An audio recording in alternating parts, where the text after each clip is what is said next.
Hello! One. How is everyone doing? Welcome. It's DobbsQuest, everybody's favorite ever. I'm Dobbs, and with me tonight are three lucky contestants, the players. We have, hailing all the way from the Discord call, Lurking Turtle Gaming, playing the part of Torgan. Welcome to DobbsQuest Season 2, Back in the Habit.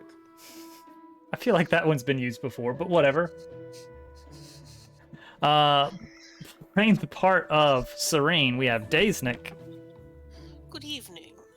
She had a thing. And playing the part of Glane, we have GameCube. Horse, goose, McRib reference, and so forth. It's the things we say. Pandering. Pandering, even. Hope everyone is doing well tonight.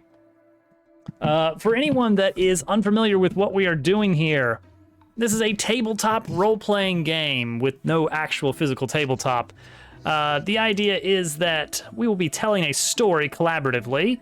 Whenever there is some possibility of failure for the main characters, we're going to roll some dice to determine what exactly happens. Do they succeed? Do they fail miserably? We'll have to let the dice decide. Fabletop. Ah, I see what you did there. So yeah, it's going to be great. This particular system we're using is called Iron Sworn. The general idea of the setting is vaguely Nordic area with a mineral-rich but very dangerous land that must be traversed. Settlements few and far between.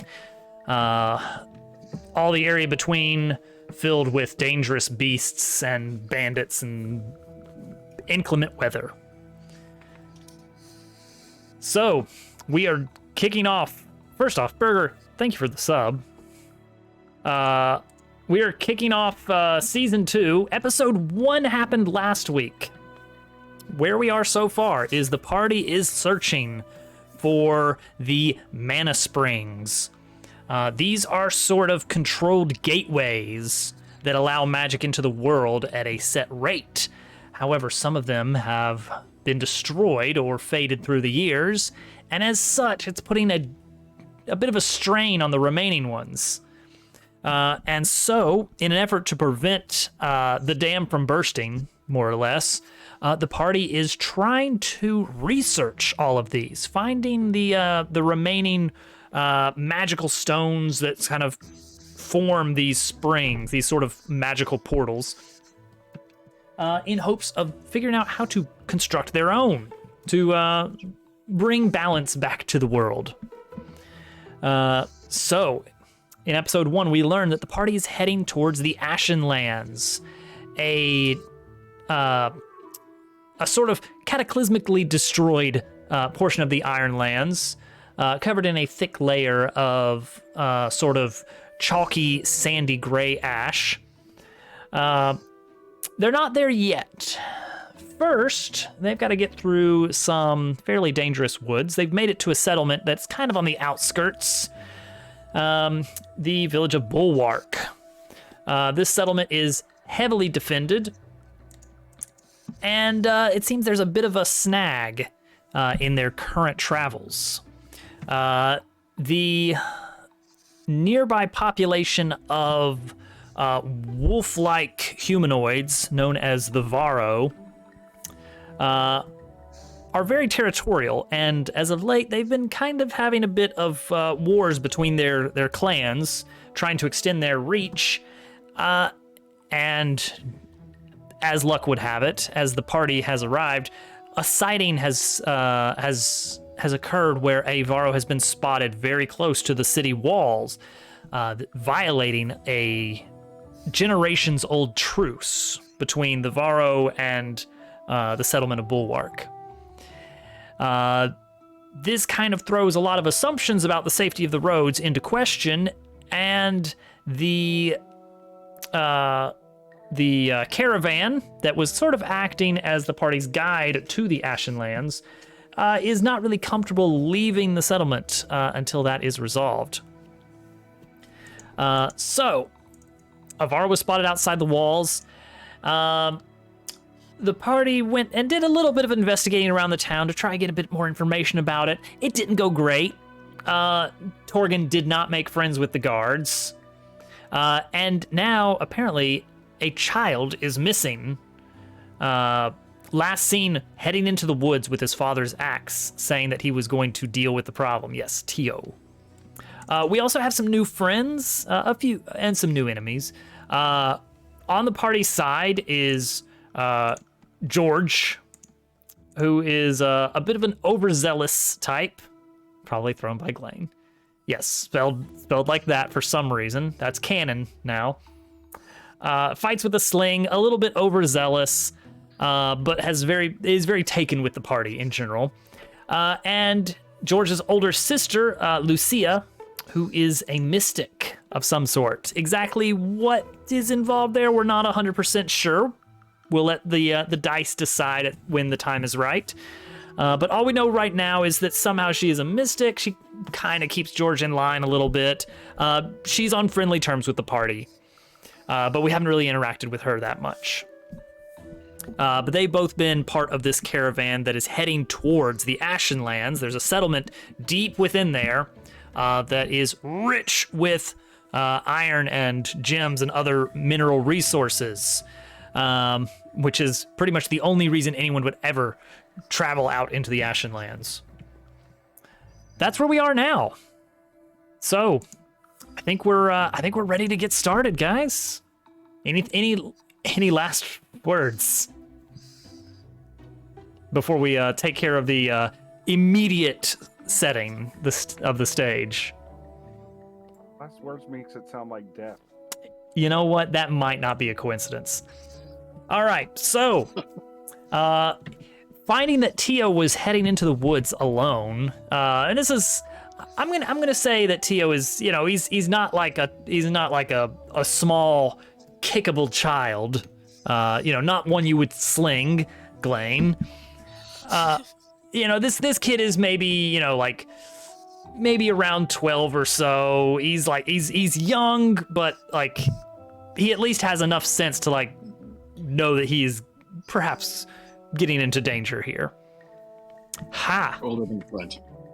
Good try, Turtle. Yes, older than Flint. Glaine's last ammunition. I thought Flint was 14. I don't know. Flint was a fairly minor character. Get it? Because he was... anyway. Great cop out. Used to. I thought he was this old. Yeah, I don't know. Yeah, I don't know. That's in another text document, so it's as good as lost. So, hearing about this, Glaine sprung into action. Glaine has basically headed off towards the woods, possibly into Varro territory. Torgan, seeing this, is tailing Glaine.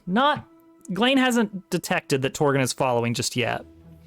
Serene, meanwhile, is in town, completely oblivious to all of this happening. So she might not be in this episode that much. I went to go look up stuff in the records hall and find more information. That's right. It's just what Serene does. All right, so let's see what happens tonight on episode 2 of DobbsQuest Season 2. Glaine, you are heading into the woods, away from the city. The settlement's thick walls are visible a good distance into the trees, but it doesn't take too long before you are looking around. You cannot see any sign of the settlement that you've just left. The woods get thick very quickly. You are tracking down both the Varro and Tio. The rain from last night has left a little bit of muddy imprints available for you to track, which makes it a little bit easier for you to keep track of where you're heading in following your quarry. So what you do know is that the river is where the truce border is.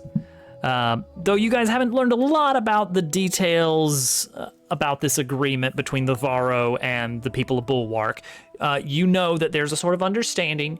You stay on your side, we'll stay on ours. You guys can have your wars and your territory scuffles as long as you don't mess with any humans. You stay over there, we'll stay over here. Live and let kill each other, whatever. We don't care. There's no trade between these parties. They are completely keeping apart. So you do, at least as you're traveling through the woods, you see signs of some work of woodsmen, where there's some fallen trees that are being treated. I'm so excited that's finally a thing, Germ. The tracks are getting a little bit harder to follow as you continue on. Getting around some of this work site. Some of the tracks kind of follow some unusual patterns. So you are going to need to at least roll to follow along on where you are heading. So we're going to need to gather information here. When you follow a track, roll wits. You don't share a bond with the community of Bulwark. So this is just going to be... yes, exactly that. So this is just going to be just for wits, which, you know what, would be helpful is if I brought up the spreadsheet so that I actually knew your scores. Glane is a witty sort, not the wittiest of the group, but he gets a +2 on this roll. And it's a weak hit. Ooh, all right. So you succeed, but the information complicates your quest or introduces a new danger. Envision what you discover and take +1 momentum. All right, so you do earn a momentum from a roll, but with a complication. So let's see here. I think what we got going on now is a little bit of Ironsworn Oracle in action. 7957. Effect. 79.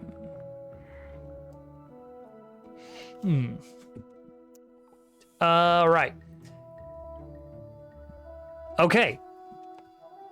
A complication. Well, the river is ahead. Complication enough. Do it, Hudson. The river ahead.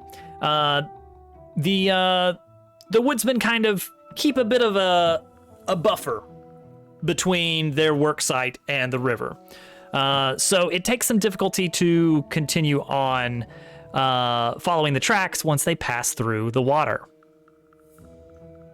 Mystical Mystic. That was a fantastic roll. The Oracle tells us what happens next. It's random. Sometimes it's going to be a little bit goofy.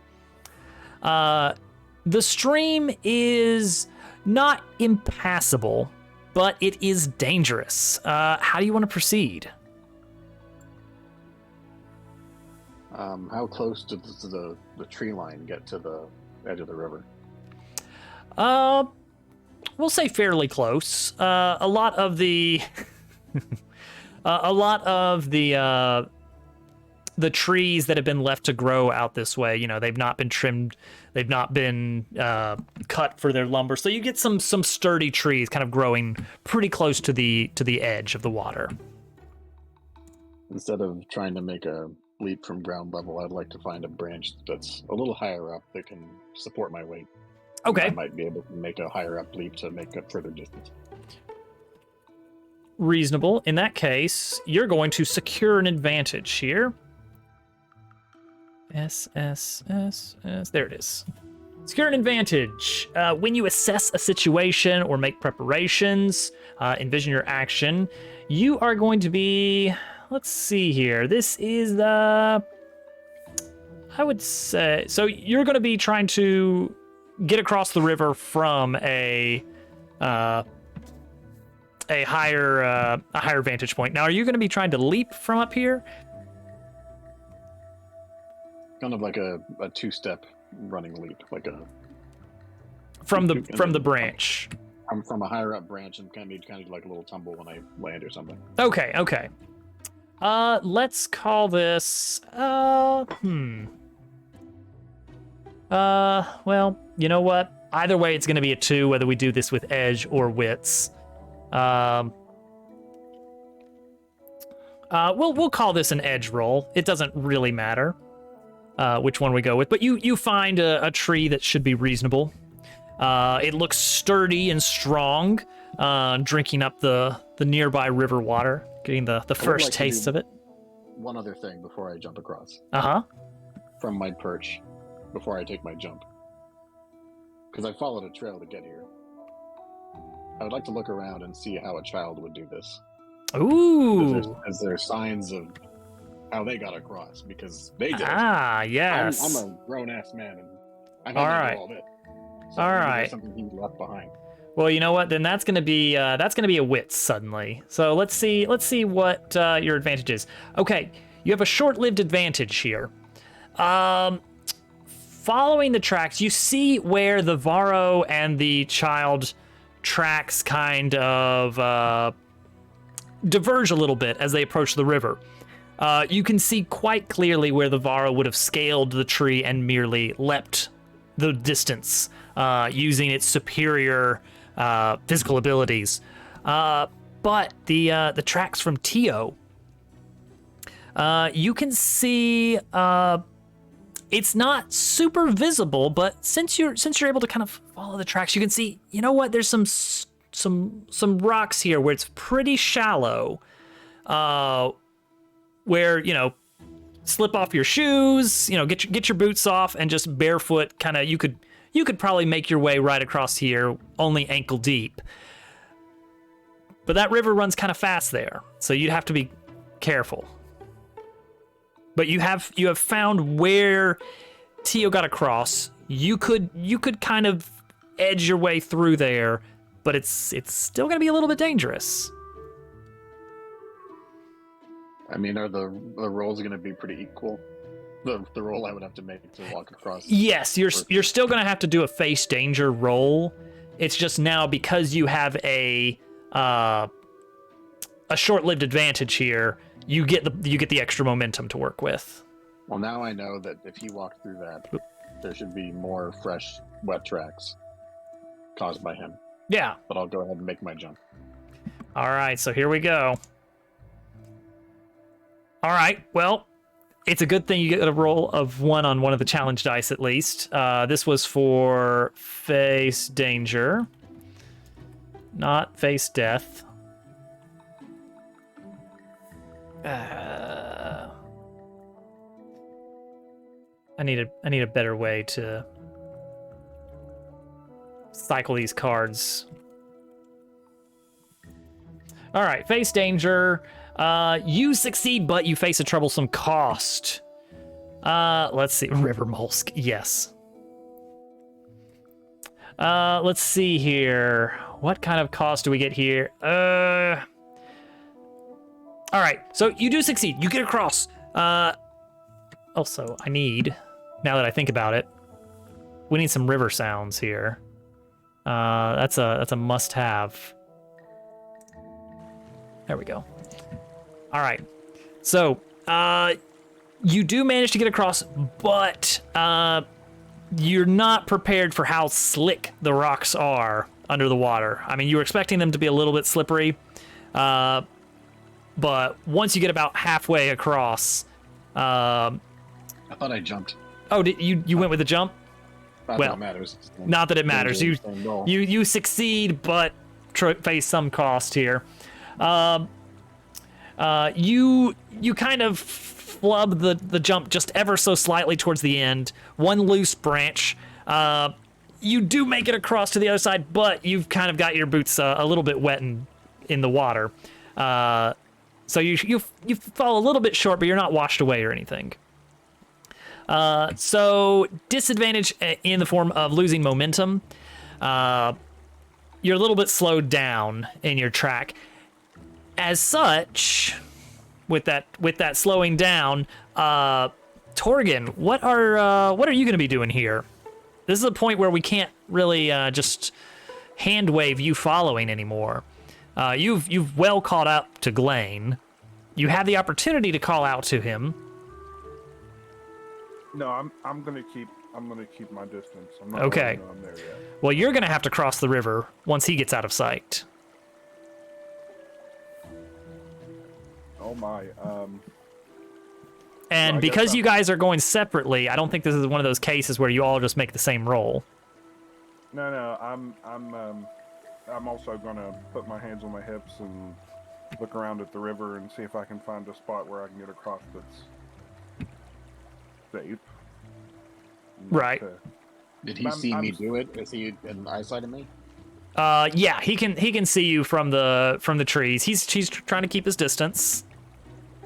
Do you want to notice Torgan? I'm pretty fixed ahead. Okay. Glane hasn't really noticed that Torgan is tailing him.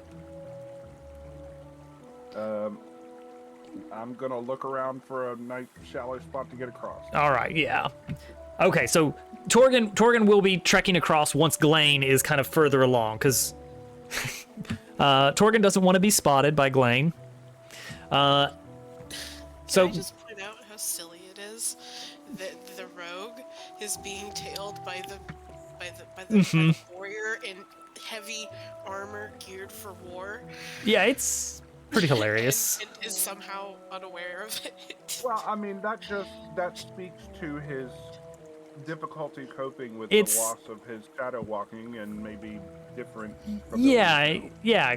Glane is really focused here, and this is kind of a, in some strange way, Glane has kind of become a protector of children.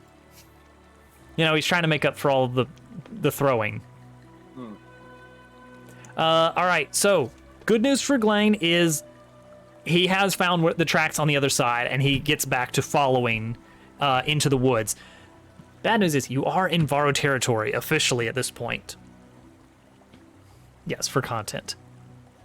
But you are going to try and push ahead in hopes of following those tracks further.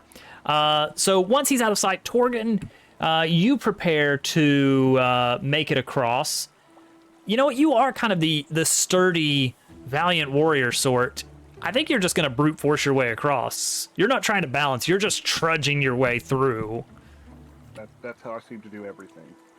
Exactly. So let's give Torgan a roll of iron for a forceful. Gosh, you guys just can't get over that strong hit threshold. All right, a 6 against a 6 and a 5. Barely not enough, but you did technically succeed with a troublesome cost.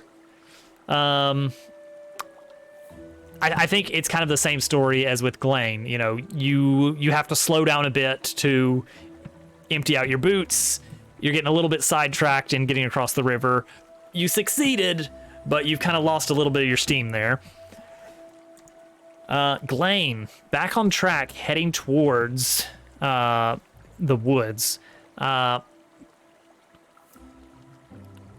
think around this time you start to see the first sign of the Varro. You start to see some of the trees have a sort of a scratch in their bark. Let's see, what kind of pattern is this? It just looks like let's see, sort of a let's say an X with a sort of half circle above it that looks like it's just been clawed in very, very deliberately. You do remember from some of the things you've heard about the Varro in some of the information gathering back in Bulwark that they are very territorial, and this is kind of how they mark the areas that are sort of theirs. Is they just start to they've got their insignia of sorts that they use. So you do at least know as you're kind of getting through the trees that, you know, that's definitely the Varro claiming this area as theirs. I'd like to take an action if I can. Okay. I study the mark on the tree. Mm-hmm. And then I reach down and touch the dirt.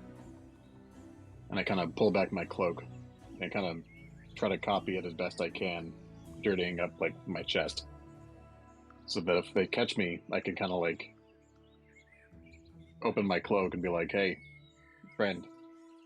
Okay. They might not talk. Yeah. Sort of a bit of a bluff, but maybe kind of a sort of peace offering of sorts. Yeah. It's sort of like saying, I'm cool with you guys. Okay. We'll kind of chalk that, you know, put that in the back of our minds, just in case that comes up. And if it does, then that will kind of be a secure an advantage for, I'd assume, some kind of compel roll, trying to convince them not to do something or to do something. I've got some kind of trickery ability, right? Oh, yeah. What other things? Yeah, you got some assets that do help with that. Please Actually, before you murder me. You don't have, I think you might have used to have Trickster. But I think that got respec'd out. So no assets that really help with that specifically. Of course it did. Like, when do I ever do this? Yeah, and then you do it.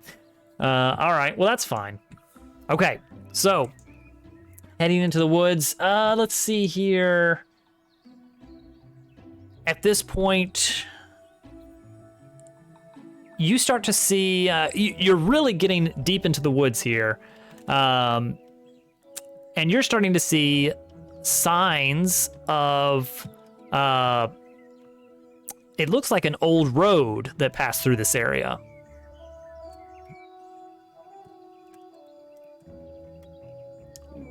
Now kind of little more than a path, but definitely some old, like, stones in the ground.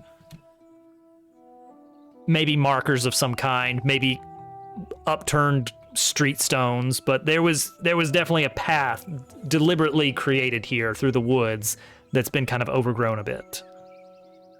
But there's a very distinct area where there's just no trees in a long pathway. It kind of curves around out of sight. But it's definitely there's some sort of path here. Is there any indication that the kid stuck to this path or went off into the woods? But I can tell. Let's see. Let's do another gather information roll on that. So that's gonna be a Glane roll, doing a 2 for wits. Oh, a dire threat. An unwelcome truth that undermines your quest. 86, 82. Let's check the desolation debate. Oh. You see a dead child on the road. All right, here. Locate rumor. There's an old sign posted. No, this is definitely the way that the kid went. Tio was definitely through here. But what you find is an old sign, kind of stuck in the tree, overgrown with vegetation that you sort of brush aside. The letters are faded. They're kind of etched into. It looks like maybe some kind of stone work or something. This leads to the old settlement of Rosehaven.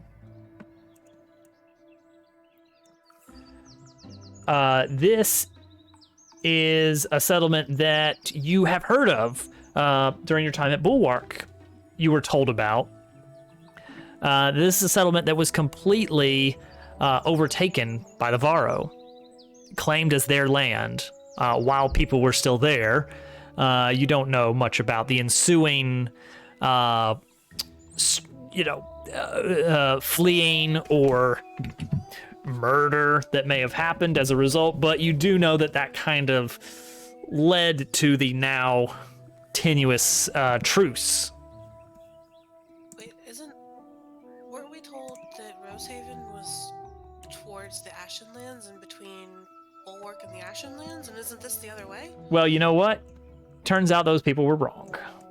Okay. I step out of the shadows.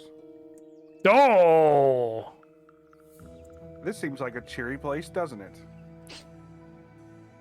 Glane, behind you, the voice of Torgon, somehow having snuck up on you.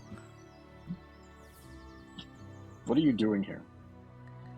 I saw you travel off, and it always goes so well when we separate. So where's Serene?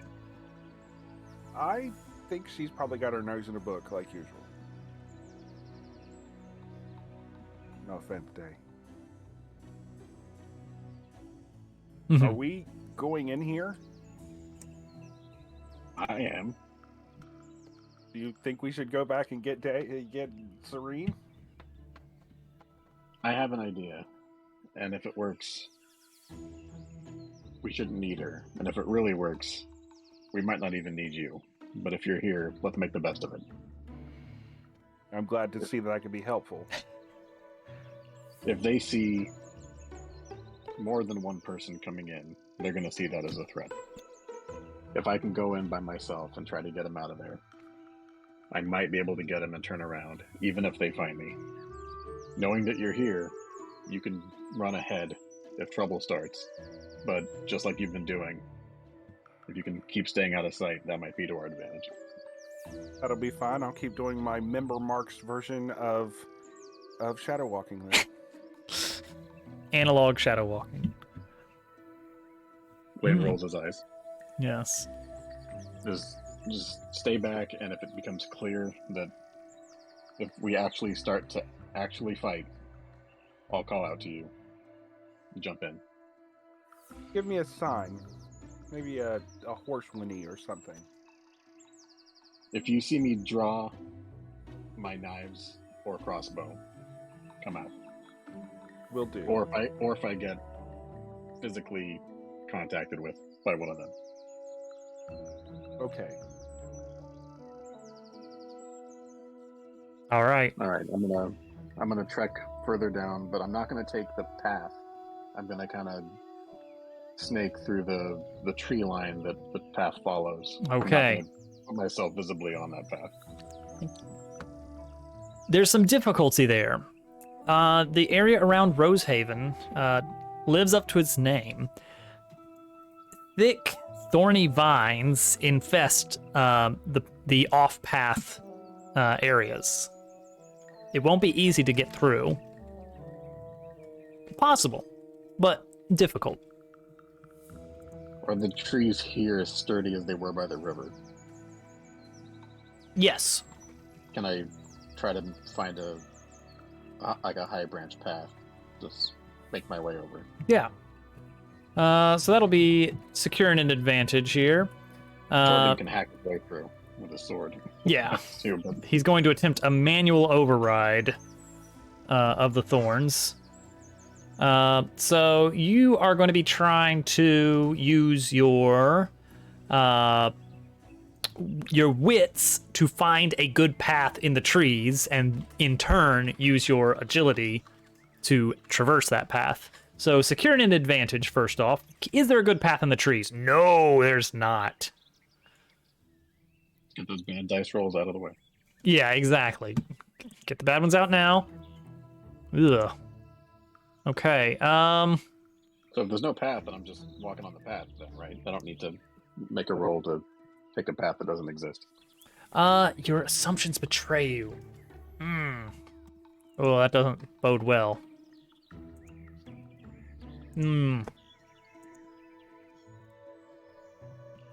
I think this is where you get into a fight. I think this is where the fighting happens. But it's not the Varro. It is Oh, thank something. God. Yeah, it is something else. Yeah, you probably would have been torn to pieces. No, this is, let's see here. So you're trying to find something up in the trees, trying to find a path. A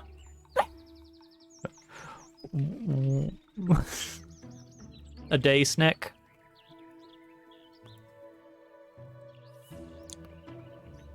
No, I think this is something fairly mundane but dangerous.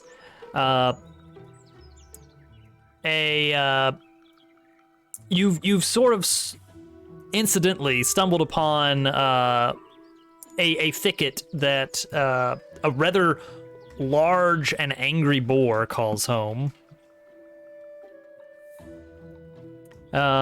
Which you might be able to just, get it to... Probably not. Get it to stand down if you beat it up enough, or it might just be, an ornery animal that's going to be too stubborn to do anything but fight to the death. Pretty typical stuff, really. So you do have a problem here. You don't know if this thing is protecting its young or just its territory.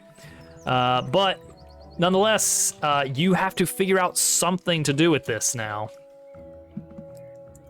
I would like to try to run away from it the way that I'm going.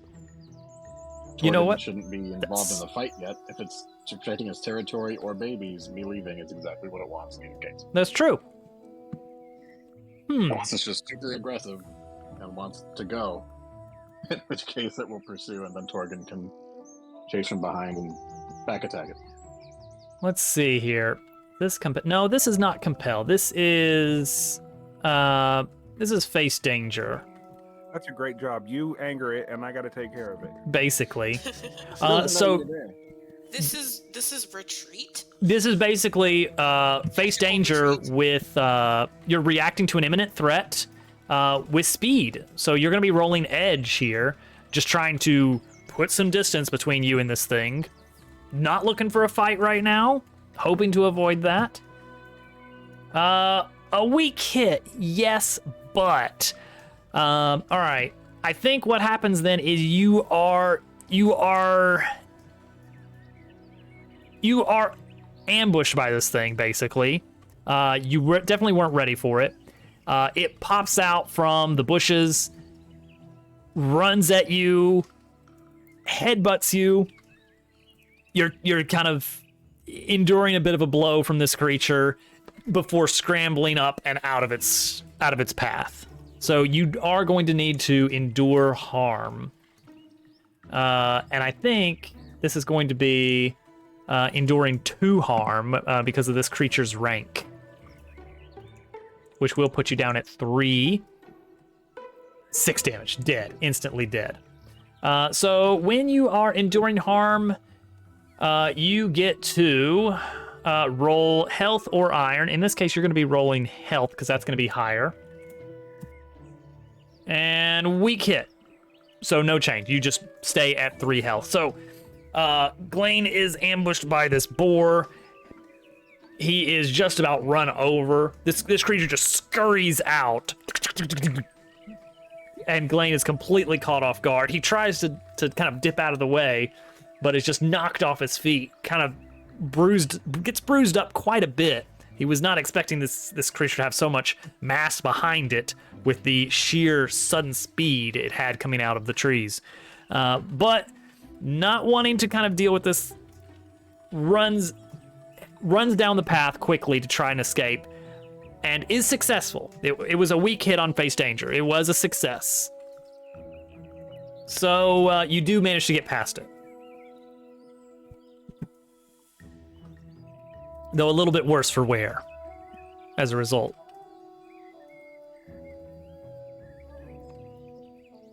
Onward down the path. All right. Let's see here.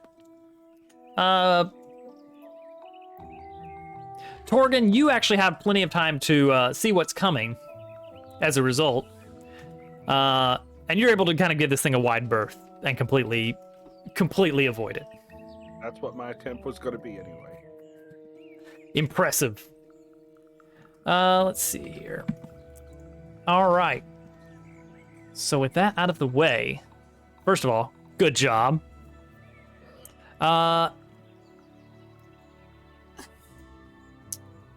You did not technically swear a vow to do this, but it works.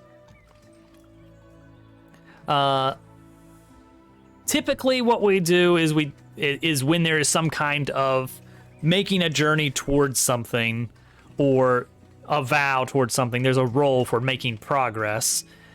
Here we don't have an official track for it, but I think kind of gather information for following the track is still kind of going to be the closest thing for we overcame an obstacle. We want to see if we continue towards our goal here. No one asked, but we still did it. Perfect. I mean, that's basically what we want. All right, a weak hit on gather information. Come on, gather information. I really just need a better way to... There we go, display card. So, weak hit. Information complicates your quest or introduces a new danger, but you get some momentum for succeeding anyway. What do you discover here? Am I just waiting for a strong hit on one of these gather information? Nope, nothing like that. Okay. Just when the Oracle says it's time for...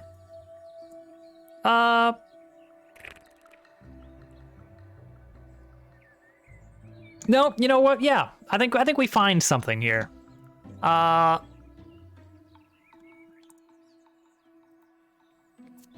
right, Glane, you hear voices ahead. More than one. More than one.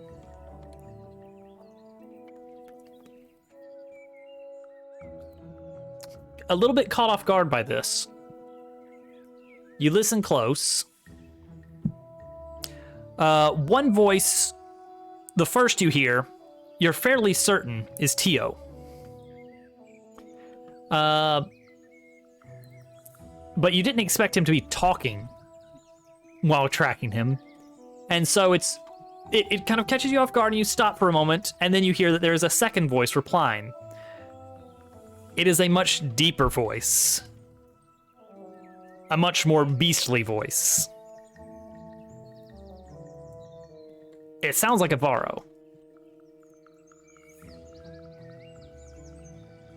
And I understand what the conversation is. You're gonna have to get within detection range. Right now, it just sounds like Tio is making some sort of plead, just based on the tone. Not exactly frantic, but very earnest. While the growl of the Varro sounds somewhat firm.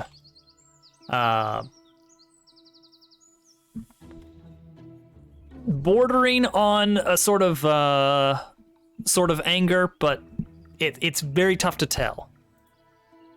This is your first encounter with such a thing, but it sounds unusually human-like. My shadow abilities for the test and get within earshot without being detected. All right, so this will be facing danger with deception, stealth, or trickery. So finally getting to roll shadow here. Your best skill. All right, let's see if you manage to get up close here. When you attempt something risky, roll with a match. A strong hit. You are successful. Finally. And +1 momentum. Let's see here. Lucky 7. 139. Yeah, seriously. 39. Okay. Ooh. No, ideally, we'd want the match to be something good. We'll play it out. Okay, you are able to get closer. Are you just hoping to eavesdrop here? Yeah, I'm just trying to, hopefully, if I can, get myself pretty close to Tio so that I can step up to him, like maybe through a bush. Or, you know, not a rose bush, but somewhere that's safe to kind of pop out of and be close to the kid. Yeah, if need be. Be able to hear what both of them are saying.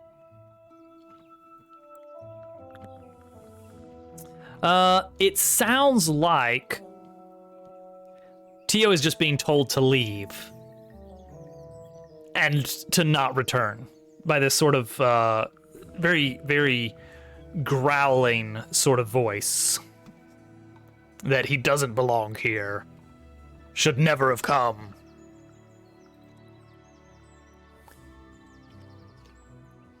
Tio, meanwhile, is sort of insisting, like, please, there's... Surely, I can fix this. Just give me a chance, please. Does he have his axe with him? You see his axe hanging on his belt. He's not holding it. I can't get the idea of what he's asking them to do. No. Tio sounds pretty emotional. But the actual, content doesn't really seem to help much right now. It's a lot of back and forth of just a pleading, but no details, no further. He's a kid. He's not particularly persuasive. This is the equivalent of an are we there yet kind of conversation.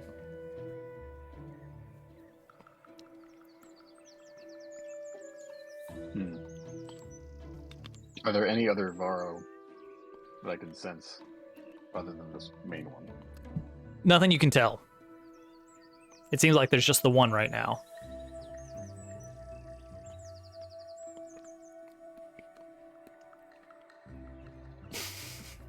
Okay. I'm half tempted to make every match is George shows up.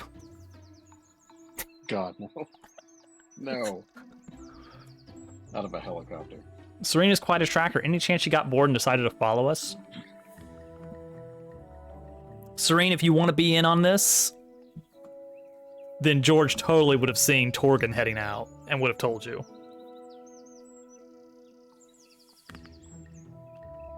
I would like to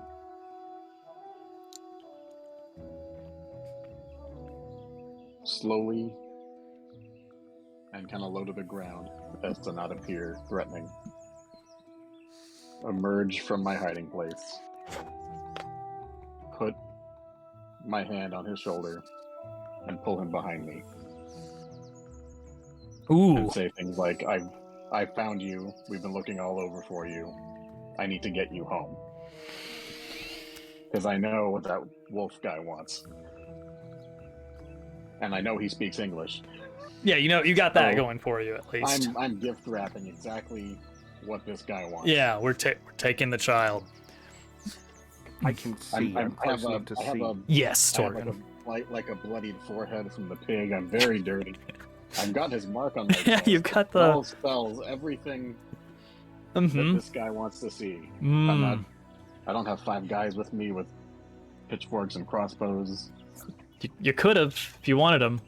I'm giving this guy Christmas morning, so. Okay. And I didn't come out in a crazy way, so I shouldn't be looking like I'm trying to fight. Then I think you're going to need to roll compel here, which is not your best.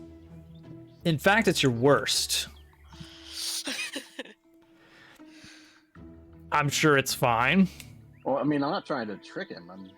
You're trying to convince. Charm, pacify, barter, or convince. That's all. That all falls under compel. It only falls under shadow if you're specifically trying to lie or swindle. No, I wasn't trying to roll shadow, but I didn't think it would. In fact, it'd be better if you were trying to lie. Anyway.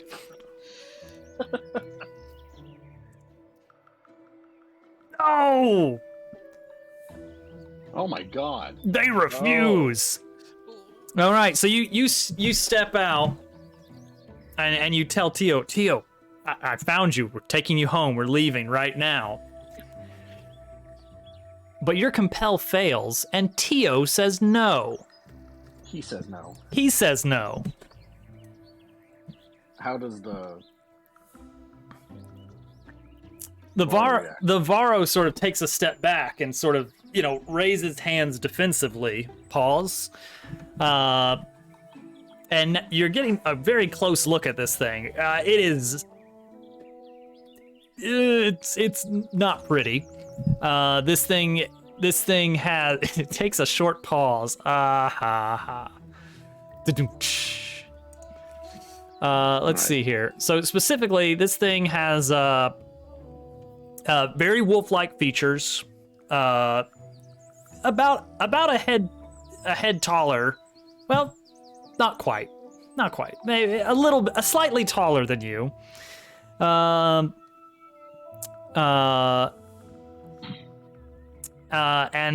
very long hair. Wolf-like, but not as snouty as you would have expected. But definitely a bit of a different bone structure going on there. Short pause. Gosh, Turtle. I think it's time to bring out the lies. What is the extent of his no to me before I talk back? Oh, yes. Let's see. So Tio is a pretty young kid. So he's no, I can fix this. I can. This is all my fault anyway. I'm going to set it right. I kind of to the Varro like kids. And then I'm sure that I could. turned back to him. I turned back to Tio, and I'm like, "Your town people sent me to find you. Your mother didn't know where you were, and she's fallen ill, and I need to get you home before it's too late." Oops.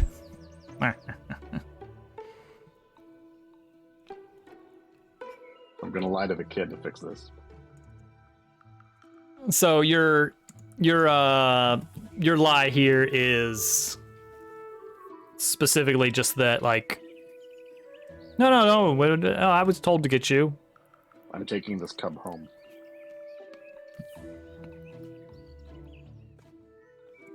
I mean, right now, Tio does not want to come.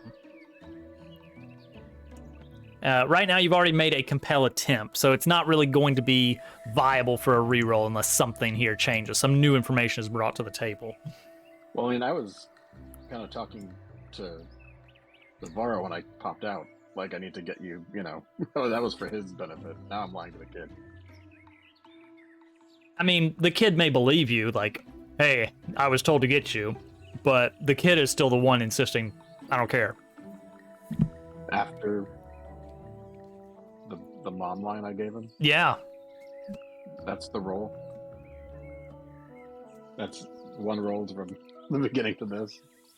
Well, I mean, you have failed to compel him initially. Changing how you compel him doesn't really do much here. You could just manhandle the kid. Wouldn't be the first time. You just toss him over your shoulder. Come on. Sack of potatoes. Definitely on brand. Mm-hmm. Look, if this situation was so easily fixed, your townspeople would have done it already. We need to get you home before this turns into something that can't be fixed. Torian, what are you up to?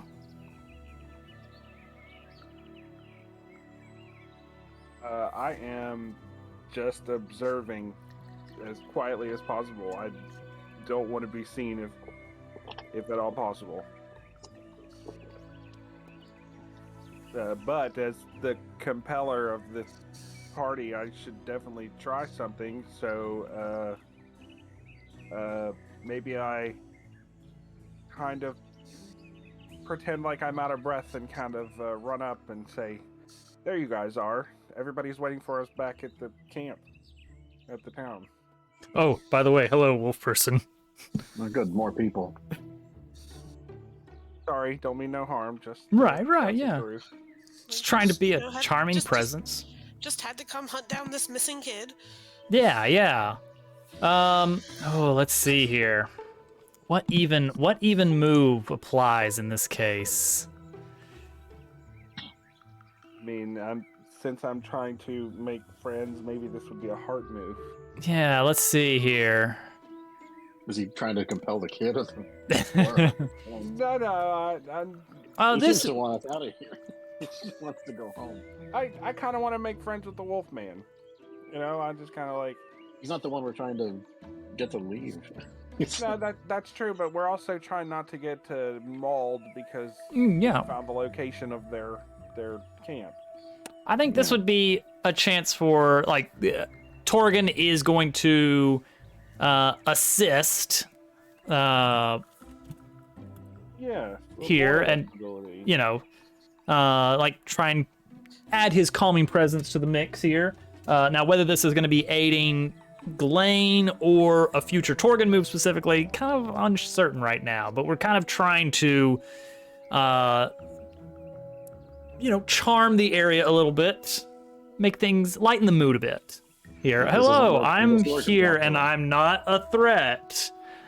I'm here to just help everybody get what they want, and we'll get everything fixed up. Ooh, okay. A weak hit. Okay. Torgan is a likable guy. There's nothing specific about him that makes this so. It's just that he has a sort of disarming personality that people are just willing to listen to. He has a sort of... Because he smells like horses. That's it. He has an innate charisma. People are calmed by his presence in some way. Animal instinct, exactly. So, Torgan, you at least have everyone's attention. The situation has not exploded from this. But everyone is sort of listening. Tio and the Varro standing here have not sort of negatively reacted to you arrive and just coming in and saying, hey, hey guys, it's probably about time to head on back, huh? Hey, buddy. No, they're not immediately saying no, but they're definitely not saying yes. The Varro will at least react in some way to this. It just says, Tio, you must go with them. But Tio What was his name? Jeez. is pretty adamant here. Hey, deaf man. Yeah, what is it that you're trying to do here exactly? All right, let's. Ooh. Will Tio open up here about what's going on? What are you trying to fix? Is this gather information? I'm about to open Tio up. Uh-oh. Let's see if this will work. Let's see if we can get some... Is this not going to be... Okay. A bit of a complication, but momentum for Torgan here. All right. Tio begins to at least tell you a little bit more about what's going on here. So you start to get a little bit of a bit of a picture. Yeah, please do not open anyone up. Knives away. Tio explains that he was the one that crossed the boundary first. That he was playing too close to the river. And he fell in, and he thought he was pretty much dead. The water swept him away. He wasn't paying attention. He managed to barely get to shore, but it was the wrong side of the river. It was getting late. It was dark, and he couldn't find his way back. He didn't even know which side of the river he was on, and that's when he saw and then he kind of gestures towards the Varro there. That's when he saw Evka here, who got him some food, had some cloths that he was able to fashion into a sort of blanket, and Evka got him back across the river.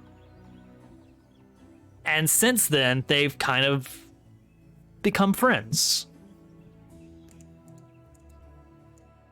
But this is a problem, because going over the river is extremely forbidden from both sides. And so they've kind of snuck out to talk, to just learn about their different cultures. And they got a little too comfortable, and Evka was spotted last night next to Bulwark. And now Tio feels like he is the only one that can set things right, because it was his fault to begin with.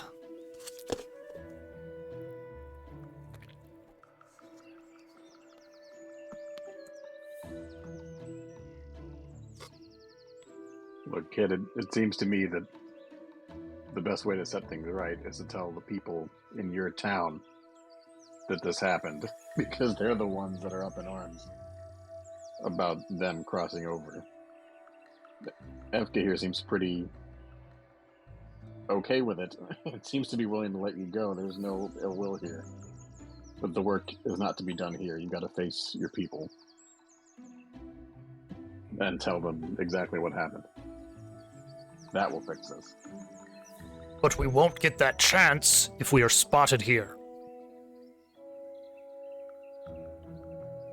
I just kind of look over to him and then look back at the kid and kind of gesture like, huh? Huh? Huh? Huh? All right. I think we need one at least weak hit from Torgan on a compel roll here. So don't blow it. It can't be from me. Do you want to make the heart roll? Oh, because I have more momentum than him. A lot more. That's true. You do have much better momentum. But I mean, it's a deficit of 2 already. Yeah, the thing is that 7 is great and all if you spend your momentum, but Torgan can hit a 7 by rolling a 4. Ooh, that's a 50-50. It almost doesn't matter. It's such a difference that...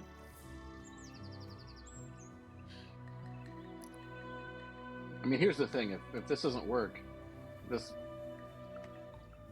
thing isn't going to just start attacking us. The kid just says no. Right? Like, we're trying to convince the kid here. We're not trying to... Right. I mean, you'll have to pay the price narratively. It will be something bad happens. We'll let Torgan do this one. All right. Yeah, it's because it's always lucky when I make a roll. All right, so Torgan pulls the what is it? The Saturday afternoon after school special. The after school special. That's what this move is called. To try and you know, you just gotta go tell the truth. But by the way, we really should go. All right, so let's see.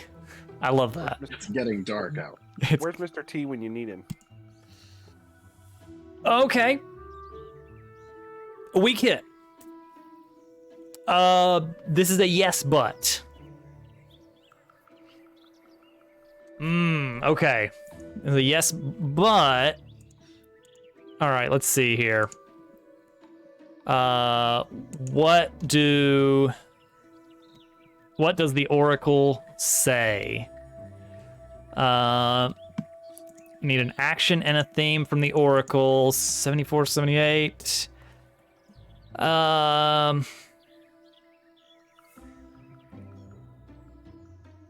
Oh, I'm reading it backwards. That's why. No, I'm not. I don't know why it runs like that. Lest we forget. Uh-huh. We are bargaining with a child. There is always the just pick him up and leave option. I mean, you're not wrong. This guy seems to. This is the same one that saved him, right? Yes. He may not take too kindly to us So if we just pick manhandling him up or knock him out and start carrying him off into the thorny bushes, you might get like parental or something. I don't know if this thing is an adult. Just like Please do not attack the child. I don't know. Does this thing look like an adult Varro, or is this like a adolescent one, like the two kids made friends? You have to assume adolescent. At least from what you've heard, the Varu are supposed to be much taller. Like, this one's already, like, a little bit over your height, but they're supposed to be significantly higher, taller, and, you know, could probably take you one-on-one. So this one doesn't make decisions for the group if more show up? Probably not. We found a baby lion. That's very Yeah. We need to go before the lions show up and see us playing with the baby. Effectively. Yeah. Okay, so character goal. He wants something for Evka. What would Evka want? Give him your axe as a present.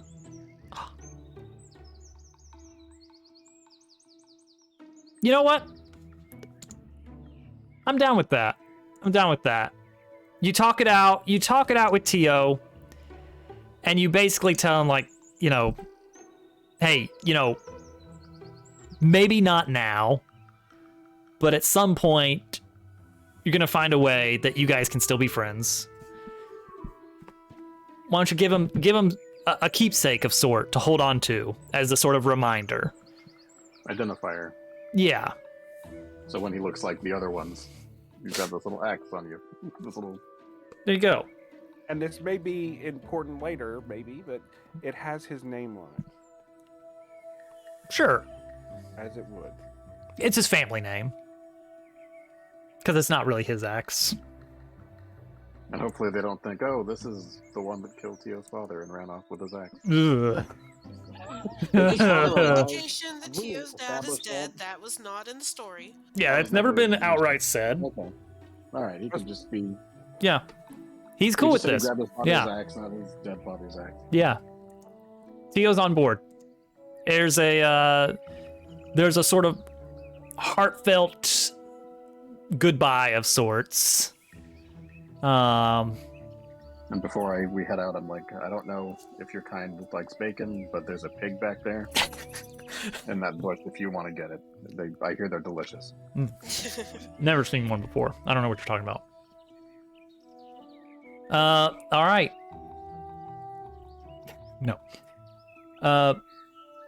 Yeah, I think... Yeah, Tio's gonna follow you guys back. No final escape roll. You guys are able to get back across the river carefully. No run-ins with the boar. And get back to Bulwark with Tio close by. See, now the town has to like us. Surely. I mean, if we did another one of those, sojourn rolls, they would have to like us now. Yeah. He's the kid that screamed all night every night, and the whole town. Oh boy! They didn't want him back. They didn't want him back. He runs around with an axe.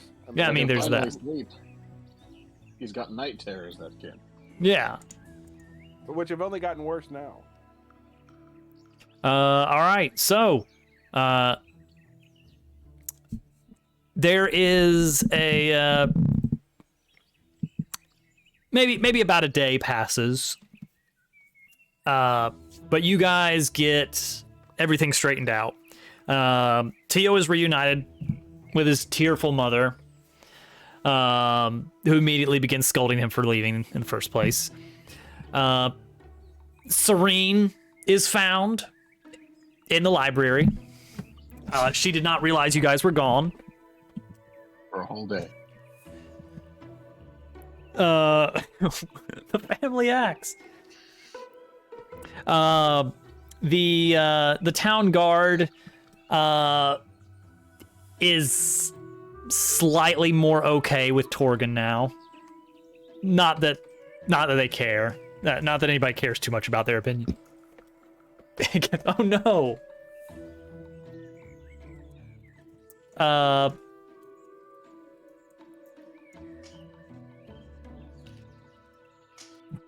And with that, you guys are able to,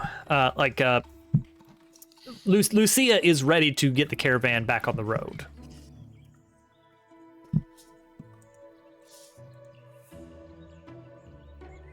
You're welcome. I kept George out of the way. Yes, that's what Serene did. You talked your ear off the whole time. Mm-hmm. Do you know how hard it is to read with him yammering? He means well. He's just a little overzealous. Overzealous is all.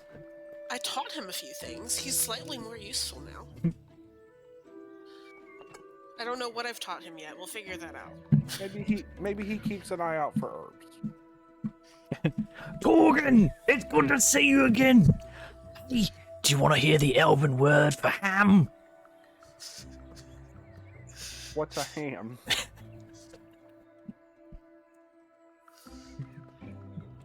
Da da da da da.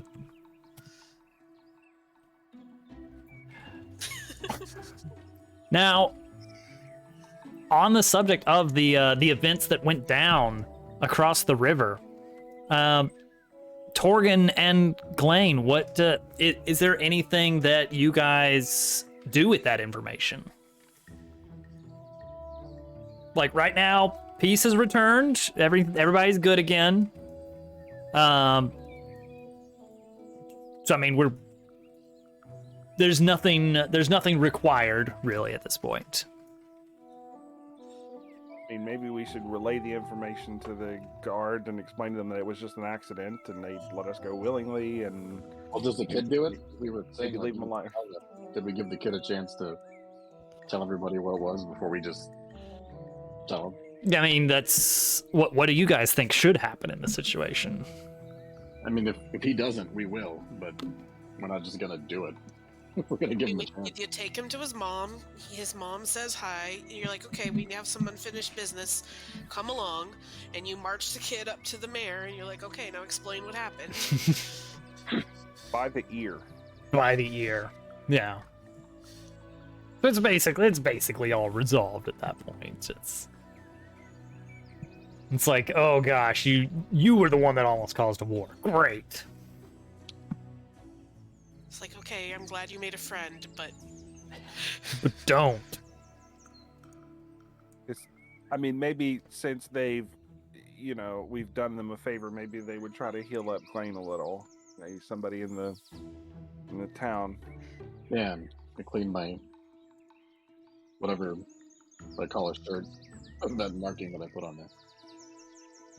Yeah, you probably do want to dust that off before you get back to town. Yeah, if you want to seek healing in the town, we can do that. I also still have all of my healing skills. I didn't lose those. Yeah, let's not forget. Ooh. Now that said, I think let's see. The total amount of healing that can happen from a single roll is much better with a sojourn roll. Yeah, we'll do a sojourn. I think. We'll see what happens. It went so well the first time. Yeah. I guess the difference is that Serene does have some assets that help with the actual bonus roll. So she would get to do a +5 on her roll, but all you get is health. Versus Torgon's +3 that could get you guys health and supply. Well, you don't need supply. Health and momentum. We can let Torgon do it. Yeah, momentum's nice. All right. Listen, I just want to say that if they're like, yes, but we're leaving anyway. So, Right. Nice job, Hudson. All right, let's see here. Let's see. On a strong hit, on a weak hit, choose one. On a miss, no help, and pay the price.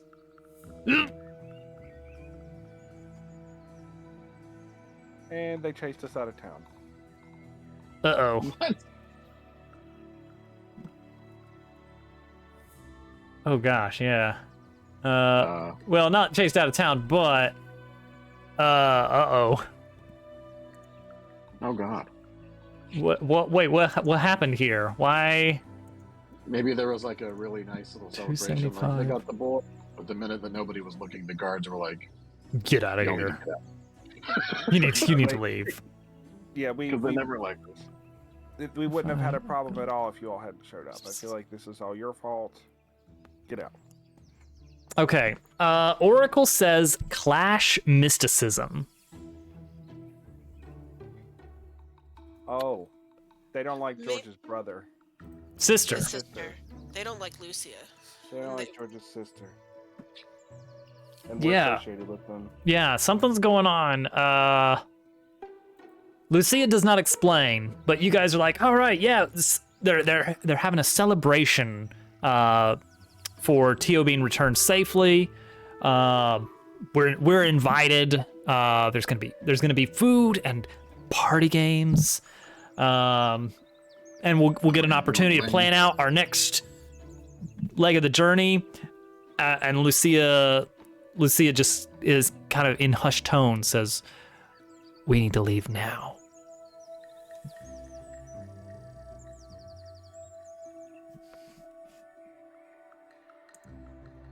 Why? We'll find out next time. I need a week to make something up. Yes! We have a plot hook, I guess. Right on the cliff. While you were gone, I opened a lot of credit cards. We really gotta go. Maybe she knows something about the Brotherhood. Ooh. That'd be Oh interesting. yeah, that'll Because she's check that. we decided she was like didn't we decide she was some kind of All we know about her is she's a mystic.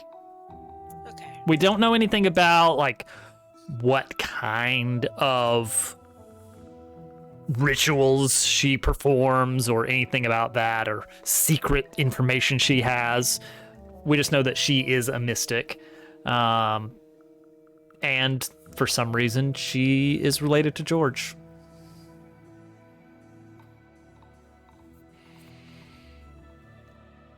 And George is very protective of his big sister. Yeah. Well, There you go. That was something. The guards camp and they found the axe and they're like human lumber and they Oh, Is it a fire? bad ending. oh. Oh, It turns out that female Varro have very deep voices too. It turns out that they were in love, and Romeo and Juliet style, they're both gone. yeah. She was Romeo looking and at Rover. All right. Well, there you go. boy. That was episode 2. Tune in next week for more hijinks. When it, by the sounds of things, we're leaving town. Yay! Next time, perhaps we begin to actually enter the Ashenlands. We'll see. But plot is afoot. We'll see what happens. Any parting words? Still alive. Still alive. And believe me, you're still alive. Mr. Dobbs, I don't appreciate you pointing out when I reuse material. I'm just saying. Mm-hmm. I mean, you just got to get fresh material. That's all I'm saying.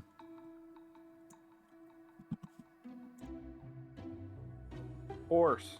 Horse. The end. Goodbye, everyone. All right. Well, that's it. Bye.